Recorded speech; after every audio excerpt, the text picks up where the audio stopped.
appreciate that you know the people that are working here. I absolutely appreciate that.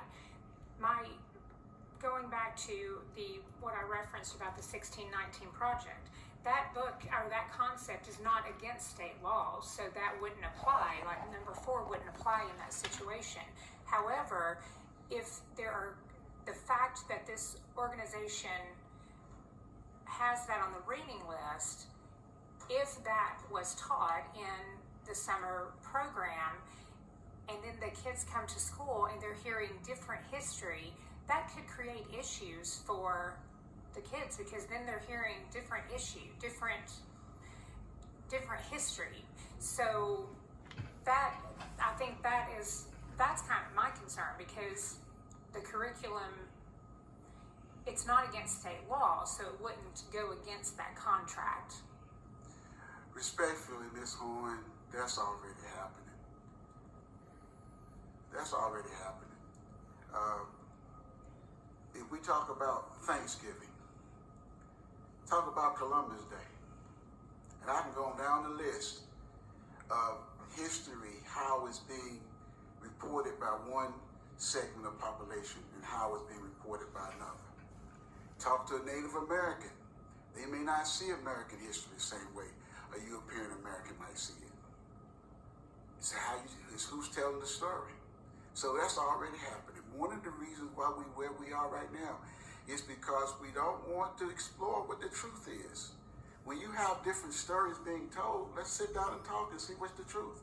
You may find out that neither one of them is purely the whole truth. But that's part of the process of thinking and exploring, educating. So it's already happening. There's a great deal of people who don't agree that it's something wrong with 1619. It's a book that somebody wrote from their perspective. You read it, there's some things that are going to be true in it and things are not. And that's been true by every book I've read to get the BA, my BS, my master's and my doctorate of ministry. Every one of them had stuff in it that I agreed with and didn't agree with. That's part of the process of learning and thinking. So I understand what you're saying. There's going to be some books on that list you might not like. There are some books on that list I may not like. But at the end of the day, what the teachers they're going to do is teach kids how to read. They're not indoctrinating anybody. People are not indoctrinated by reading those books. People are socialized by their families. If your kids think about something more about the book they read and what you're saying at home, then maybe something wrong. So the bottom line is that I think that we're using this piece of information to push back against this, and I think it's unfair. It's unfair to evaluate this freedom school that's been providing this service for this long. It's unfair to evaluate them by that book list. Because number one, they didn't make the book list, and number two, I know what they do on the ground every week, every summer that I've been involved with freedom schools, that they teach kids how to read. They help teach kids how to act in school. They help kids stay involved in something positive during the summer. And they give these kids something that the Knox County school system can't give them, because you have people involved that are not involved in the Knox County school system from the community. This is a place, we talk about getting community involved. Community is already involved with Freedom School.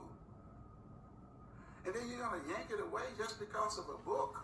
That book is not going to make as much difference as it would not having this program because of that book. That's where the difference is going to be made. That's what, if you really want to think what black folk feel, black folk don't feel about what they read in the book. Black folk feel about what you do to us. And that's real. You want real talk? Real talk is that that book don't really matter to us. It's just a book.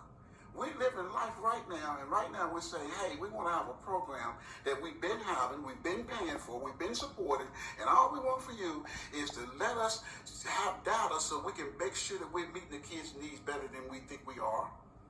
And number two is that we just want to ride on the bus you're already running. That's all we want from you, but you want to argue about a book. Okay, go ahead and vote against it. Well, you won't have the community support that we're trying to build.